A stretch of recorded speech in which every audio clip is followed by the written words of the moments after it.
Once more, thank you so much for choosing Equinoxe Television for presentation. I am Immaculate Fogwe. An 8-year-old girl has died with at least 5 others injured in a fire incident that occurred at the Makap neighborhood in Foumban, located in the Nous Division West region of Cameroon. Amongst the victims is a 70-year-old man and his family, who are currently receiving medical attention at the Foumban Regional Hospital Annex. Details with Ese Luciliengo. The violent inferno broke out on the night of the 4th to the 5th of January 2025 in a residence in Makak, Foumban, the West region. One person died and 5 others severely injured. Despite efforts put in place by the local population to extinguish the flames, it was fruitless. The flames quickly engulfed the house, leaving the occupants in a desperate struggle to save their lives. Residents say the arrival of the Army Rescue Unit was a sigh of relief. Those who were injured were immediately rushed to the hospital for treatment. We received 5 patients here at the Foumban Regional Annex Hospital following a fire outbreak in a house. 5 were rushed in a critical state. The oldest, who is the father of the house, was unconscious. Though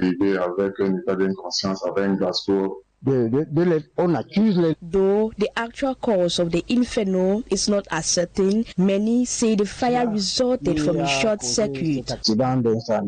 Just at the start of a new year, the fire incident is a hard pill to swallow for the Mullion family, now homeless. Everything, including their belongings, were reduced to ashes. D'abord, au niveau des dégâts et des difficultés que vont rencontrer cette grande famille qui maintenant n'a plus où mettre la tête. Meantime, investigations have been opened while the population of Makap call on the government to look into the situation as to what concerns frequent power cuts. Over to religion. The 48th Plenary Assembly of Catholic Bishops in Cameroon begins tomorrow in Buea, which is a chief town of the southwest region.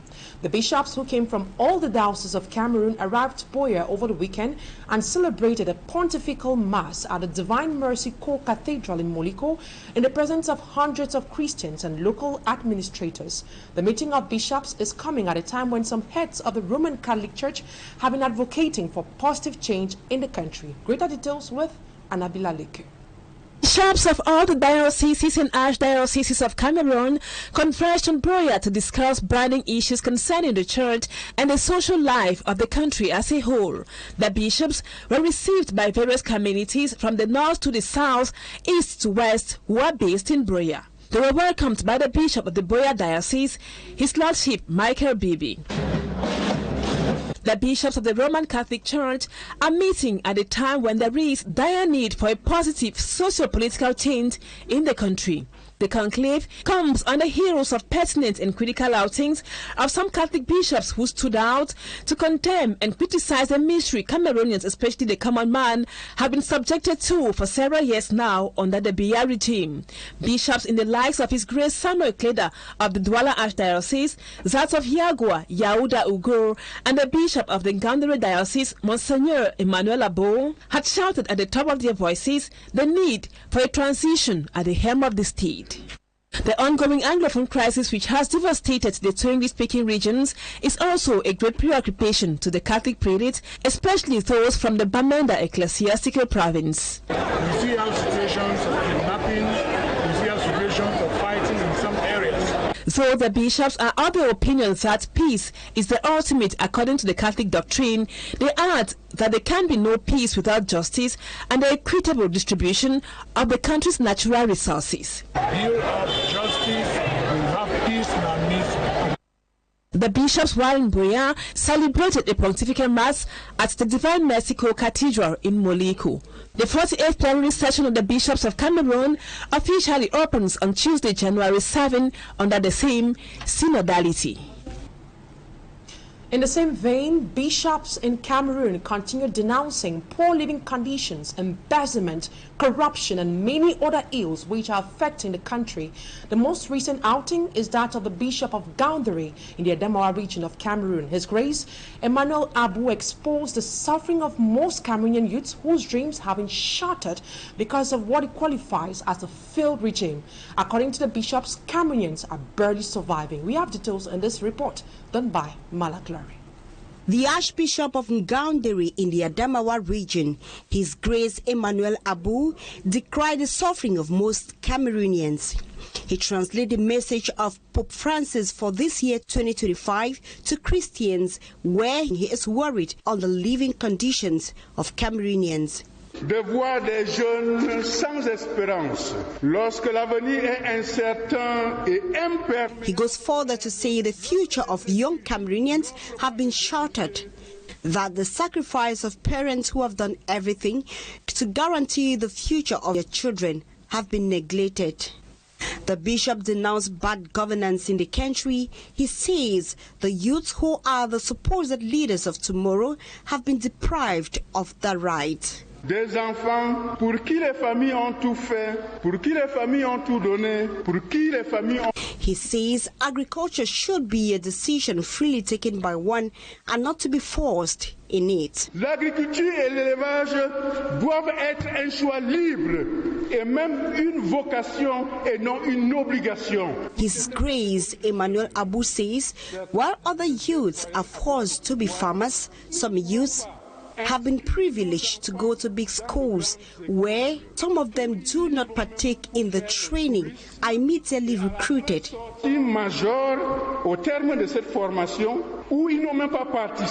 He also explained that the children of the poor on their part are therefore asked to do agriculture, produce foodstuff to feed those sitting in offices and embezzling government money. Des pauvres sans défense, d'aller au village, cultiver pour nourrir.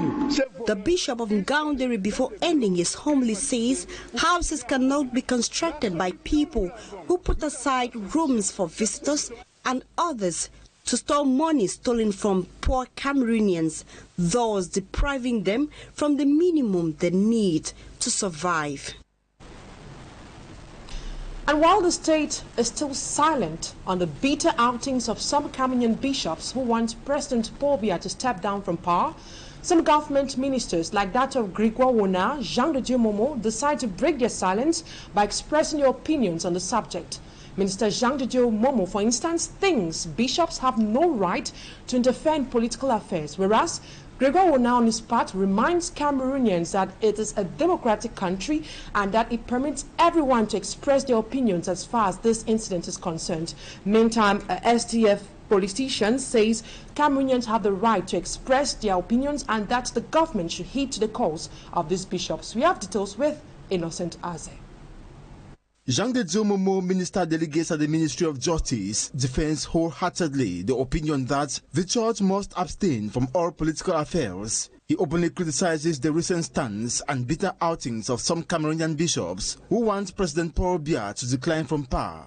Jean de Dieu Momo considers the bishops' opinions as instigators of civil disobedience and revolt against the state. According to him, these men of God must concentrate solely on their mission, which is to preach peace, educate the masses on morality, obedience, civility, and respect of the laws of the Republic. On his part, Labour and Social Security Minister Grégoire Wona adopts a position of tolerance regarding the reactions of the bishops. He says their outings must not be a surprise since they are merely expressing their opinions, as Cameroon upholds democratic principles. He also makes known that, just like the bishops, the head of state has noticed lapses in the management of state affairs, and it is the ruling party that has the responsibility to rectify the errors in view of the upcoming presidential election. The writer, Caliste Beyala, ironically reacts on the statements of the government officials. She questions why bishops are demanded to stay mute on political matters when the Pope's invitation to Cameroon by the state could also be interpreted as a political act than religious. Former SDF Senator Abubakar Siroma sees the outings of the bishops as an alert to be taken seriously because it represents the distress cry of the population. If a man of God rises to say it is okay, it is clearly alright. Stepping down is not a punishment. When you know you have poorly governed the country through suppression, exorbitant taxes, and so on, what do you expect from the people? If at this moment there is no official reaction of the state on the outings of the bishops, some government ministers could not persevere to express theirs. Now we talk something else. Political and civil society leaders are standing up to support Barrister Alice Kam in the fight for respect of human rights in Cameroon. Leaders like Professor Maurice Kamto have condemned what is referred to an attack on human rights and right defenders. Babla Jonathan tells us more. The president of the Cameroon Renaissance Movement CRM political party, Professor Maurice Kamto, lambasted government over what he calls judicial and political harassment inflicted on Barrister Alice Kam. To him, the charges brought against the human rights defender are far-fetched. Political leader Celestin Bidzigi also qualifies the summons of Barrister Alice Kam to the Secretariat of State for Defense as judicial harassment. She was summoned following investigations opened by the Douala Military Court. Barrister Alice Kam was summoned to the State Defense Secretariat on January 14, 2025 for allegedly undermining state security and financing terrorism.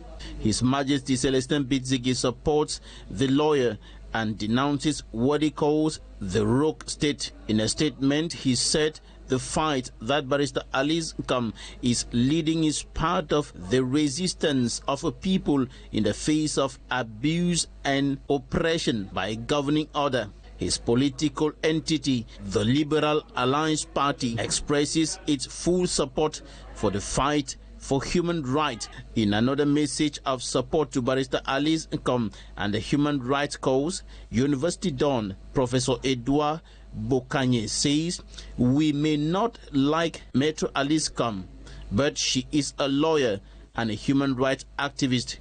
Contrary to the information in circulation suggesting that she was taken off a flight en route to London, Alice Kam is at her residence in Douala. In other news, in violation of Article 18, Sub 2 of the party, the Deputy Secretary General of the Central Committee for the ruling CPDM party says the holding of a Congress is not a necessity for them. Defending this and other controversial actions of the CPDM government, Minister Gregor Wona agreed that Cameroon is faced with rampant corruption, mismanagement and a disturbing underdevelopment, though failing to acknowledge the direct responsibility of his government. Fomi Armstrong Sanda, he was speaking during the program Verity and Fast with Fomi Armstrong Sanda in this report. Chers camarades, le RDPC tient une place prépondérante. In violation of Article 18, Sub 2 of its guiding text, the ruling CPDM party's National Congress has not been organized since 2016. Sub 2 of the above article of the party's text states that the Congress defines the political, economic, social and cultural orientation as well as the general framework of the party's action. Sub 2 then stipulates that it is held every 5 years. However, His Excellency Minister Gregor Wona, Deputy Secretary General at the Central Committee of the ruling CPDM party in Cameroon, says the Congress must not hold. Non, on n'a pas à modifier les textes. Le Congrès se tient tous les 5 ans. On fonctionne suivant ces textes, mais nous ne sommes pas des automates. Speaking on Equinoxe television's flagship program, La Vérité en Face, the minister says there has not been any issue of interest to his party to warrant a Congress, and the party is functioning well on the basis of the resolutions of the Congress of September 2016.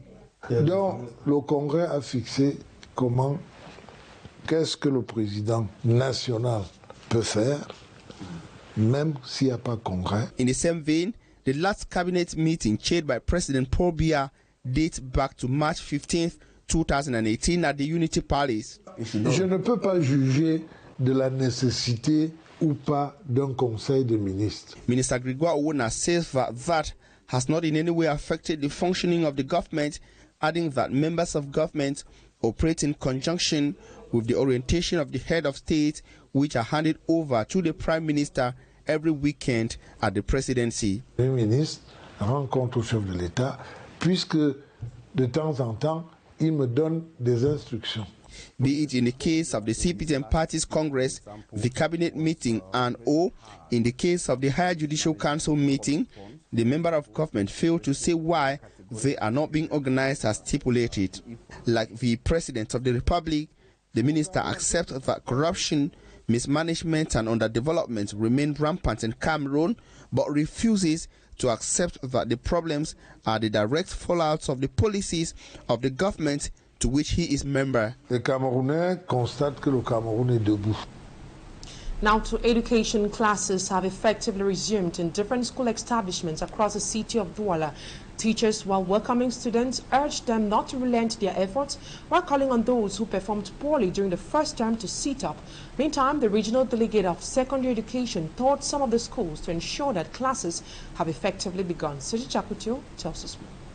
The second term is often considered as the most difficult time for students and pupils. With Christmas holidays just over, they must prepare for the challenges of this term.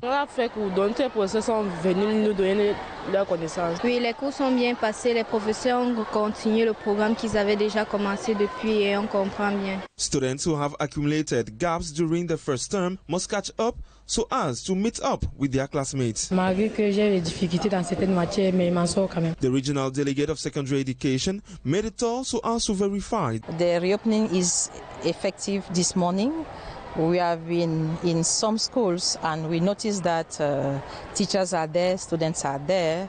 They had enough time during the break to restore themselves and come back with more energy.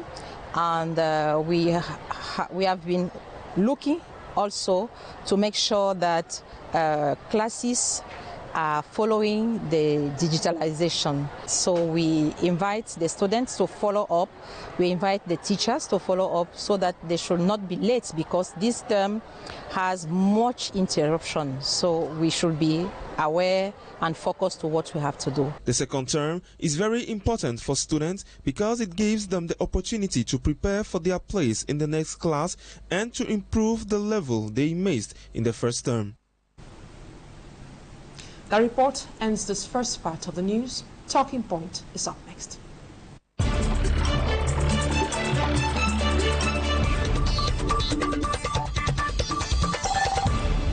My guest tonight is a civil society actor known as Derick, and we'll be discussing about the recent outings made by some of these bishops.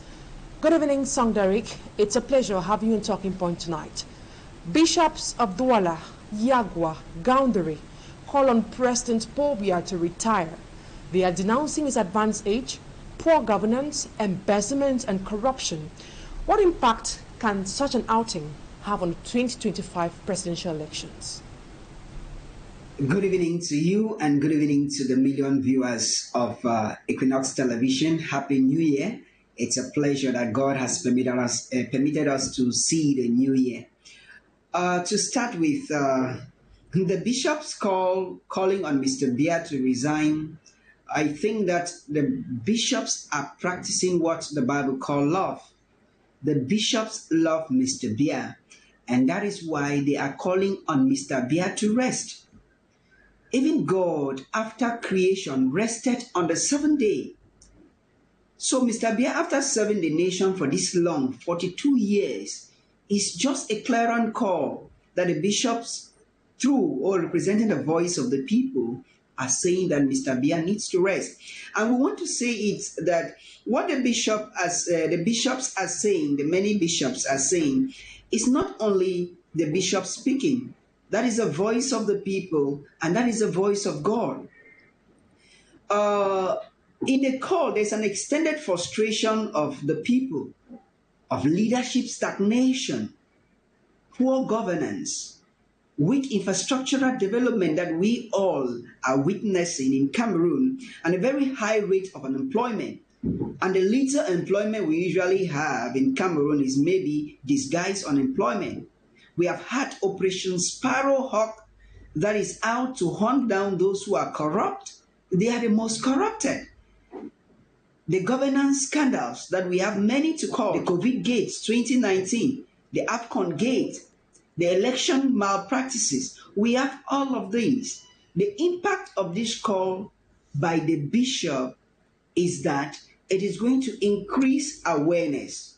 A lot of Cameroonians are talking about it, meaning that Cameroonians are getting aware. And it is an opportunity for the opposition to mobilize the civil society to come on stage to see how they can deal away with a 4-decade regime. Of course, the bishops have a moral authority to speak. And like the Minister Tanganji will say that let everyone subject to the governing authority because the leaders are chosen by God. It is equally clear that the Bible make it clear that woe to the shepherds of Israel who only take care of themselves, because they are to take care of the flock too. So let the bishop talk in favor of the people because they too have to take care of the flock. Whatever the case, the call of the bishop can only manifest if the general public is ready to manifest or to react to that clarion call. Now, Song Derick, one of the bishops, His Grace Barthélemy Yauda of the Yagua Diocese, during his sermon said, even if it is the devil, let him take over first before Cameroonians can reflect on what next to do. Do you share the same view with him? Well, Emma, the bishop's call may sound controversial, but it is metaphorical. That is a metaphor suggesting the deep need for change in Cameroon. The tone of frustration in the bishop's voice shows you are thirsty and wanting. Cameroonians need change. It's an urgency for change in Cameroon given the present status quo. While maybe his words appeared extreme, it underscores the desperation for reforms, how hungry and wanting the bishop and the people of Cameroon wants change. And this boils back to opposition. How ready are the opposition for change in this country? Because the opposition seems to oppose themselves at the best. And what is the vision? Is the vision clear? The sentiment behind the bishop's word is a plea for any kind of change.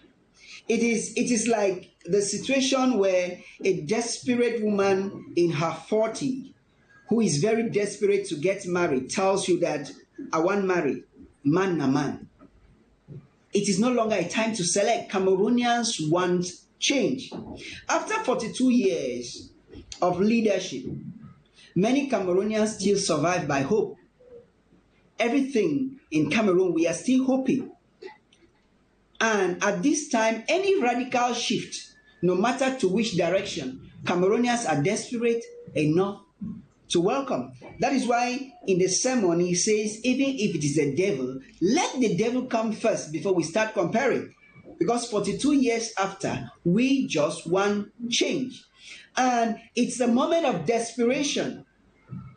Desperation breeds boldness. When people get desperate, they get bold.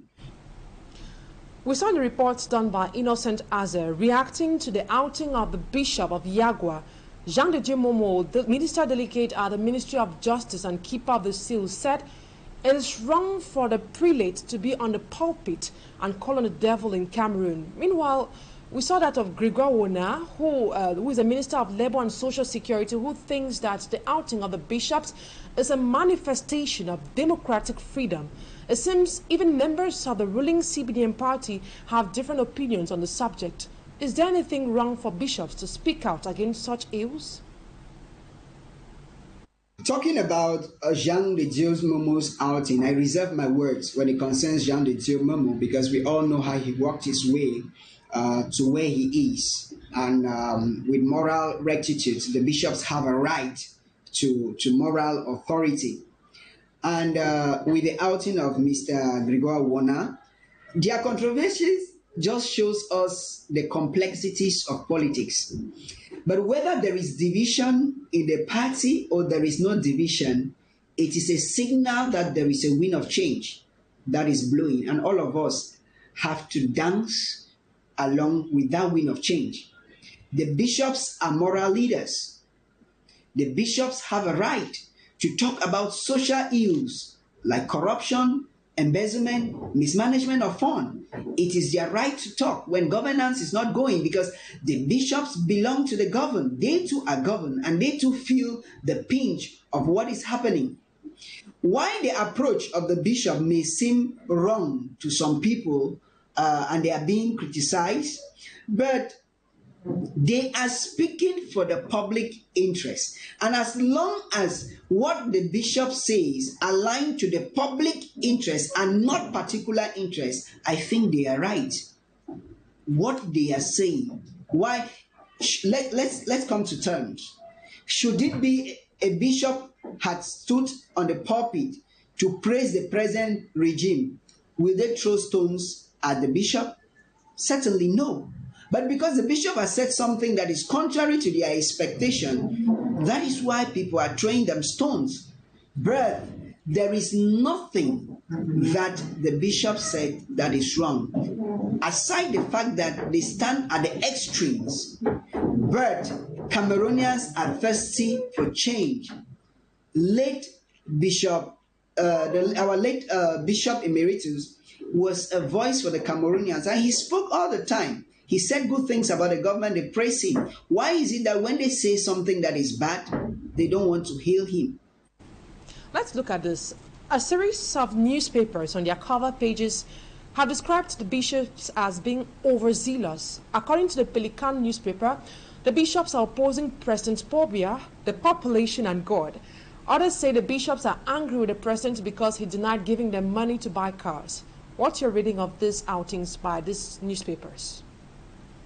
Of course, I read some of those newspapers. I read the headlines with some of my colleagues and really laughed. The newspapers are, first of all, speculative. They are speculating. The newspapers are invoking sympathy. And of course, they are inviting sponsorship for 2025. You know, it's a very delicate year in Cameroon. And in Cameroon, we have the slogan, chop a chop, country worker. So once the newspaper invite the regime, they sponsor them to write more, everybody is going to feed and the country is going to move forward. But sad enough, such papers only divert the attention from the substance. What the bishops have spoken about is the age of the president. The newspaper didn't mention anything about the age of the president and the fact that the president at that age need to rest. I even heard someone saying that Mr. Buea at 91 he will be the best candidate. Somebody who has a company and cannot hire even somebody who is 60 years to be the manager of the company, but he's talking about a 91-year-old person to govern the nation. So corruption, the newspaper has not talked about the corruption that the bishops raised, which has been normalized in the country. They did not talk about the need for change that Cameroonians are thirsty for. They only selected some few captions by speculation saying that the bishops asked for cars they were not given. I think it's funny and paradoxical that people who are supposed to speak the truth to the public, they pick what is necessary and do what we call ngombo journalism, seeking for notice for people to sponsor them. Dismissing the bishop's claim based on unverified car purchase and whatever is unfounded. And I just think that those newspapers, we already know them and we know who is sponsoring them. Derick, civil society actor, thank you so much for your time. That's it for this edition at the 6 p.m. primetime newscast on Equinoxe Television. Thank you, ladies and gentlemen, for always staying with us. Coming up next in some few minutes is the program Equinoxe Swap, presented by Serge Alain Otu and his panelists. Have a wonderful evening in the company of more interesting programs on ETV. Bye-bye for now.